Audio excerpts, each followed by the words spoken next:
When you came into the church today, you could see that something was different. For one, all the lighted trees have been removed. The large manger scene with a tall star is no longer here. The big wreath in the back with the lights is gone. Well, last Sunday, in our liturgy, we celebrated what is called the solemnity of the baptism of the Lord, a time when we embrace all the implications of the fact that God became one of us and dwelt among us. In Jesus, God became what we are so that we could become what he is. And this feast day brought to an end what we call the Christmas tide or the Christmas season. Today we begin a new time in the church year. It's called ordered time or ordinary time. And now in the gospel narratives, we center on the adult Christ. He is no longer a baby in the crib, no longer under the care of his parents, but Jesus stands ready for what he came into the world to bring about, namely our salvation. And as Jesus begins his public ministry, his first task was to choose disciples, call partners to help him in his mission.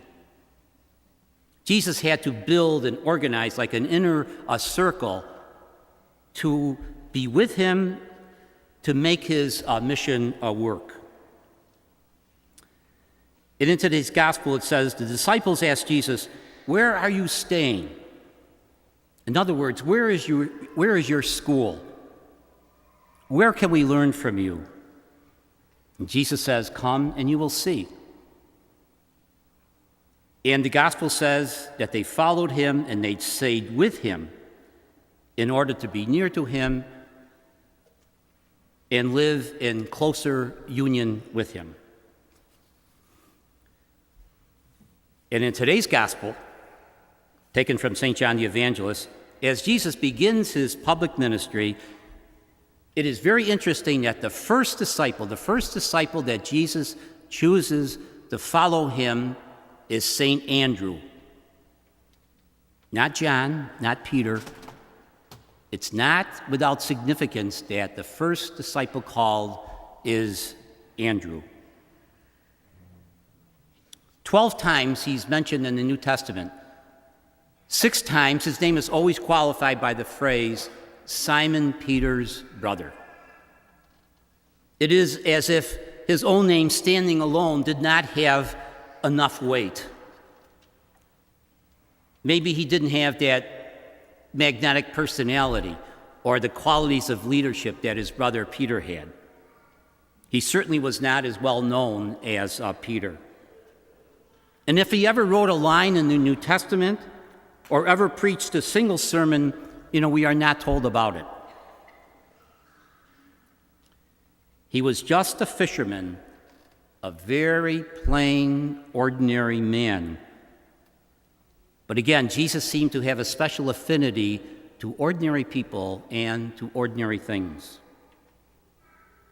Now, 3 times in the New Testament, we see Andrew in action, not preaching to big crowds, not doing the big and impressive, but he's always bringing others to Christ. In today's gospel, Andrew is so excited, as was proclaimed. He's so excited to tell Peter, "Hey, we found the Messiah." And then he introduces Peter to Jesus. You would think it'd be the other way around, but the gospel tells us Andrew was first called, and he brought Peter to Jesus. You might remember that story of the loaves and fishes. And Andrew was the one who befriended that young boy who had the loaves and fishes. And he brought the boy, introduced him to Jesus. Jesus took the loaves and fishes, and we know he fed the crowds with just a little amount. Then, in the 12th chapter of St. John, we find Andrew being an intermediary. crossing racial and ethnic lines, befriending a group of Greeks who were considered outsiders, not acceptable, and so on. But he made it possible for them to meet Jesus. I, for one, find inspiration and motivation when I reflect on the life and ministry of St. Andrew. When it comes to living out our Christian vocation, there is the notion that we have to do the big and impressive thing when it comes to following Jesus or meeting the needs of others. Yet St. Andrew had a simple way of bringing others to Christ and witnessing his faith in the simple and ordinary things of life. Andrew demonstrates in 1,001 ordinary day-to-day life experiences that goodwill does work. Friendship is effective. Tolerance and understanding do reconcile differences. Cooperation displaces hostility. But here is a great truth. The character and qualities of St. Andrew that he demonstrated in his discipleship and ministry are possible for you and for me. The approach St. Andrew had in the way he brought others to Christ and witnessed his faith is certainly within our reach. St. Andrew reminds us that an ordinary person, by the power of God, can have this extraordinary spirit when it comes to following Jesus and carrying out one's vocation. You know, when I do baptisms, right over there, we have a section of where it's called the Litany of the Saints. And I always point out St. Andrew. There's St. Peter, St. Paul, St. Andrew. And the same thing, I want the people there to know that they can be an example to this child by doing ordinary things extraordinarily well.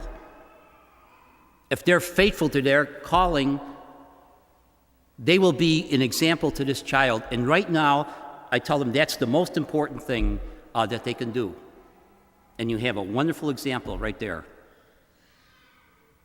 It is important that we are faithful to Jesus in our everyday experiences, for that is where most of the world's light comes from. In the Gospels, the Scriptures, we heard about the call of Samuel, something about the call of Paul. We had Peter and, of course, Andrew. But light beams forth from good people who do ordinary things in life extraordinarily well. That is how we link our faith with our living God.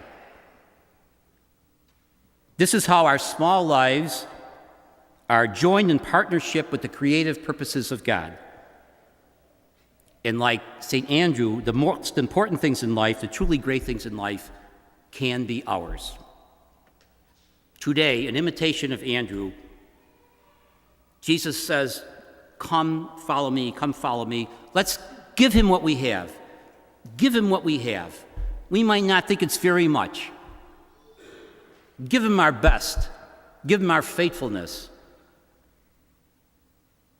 Give him our faith. And with that, he can work a miracle. Always did, always will.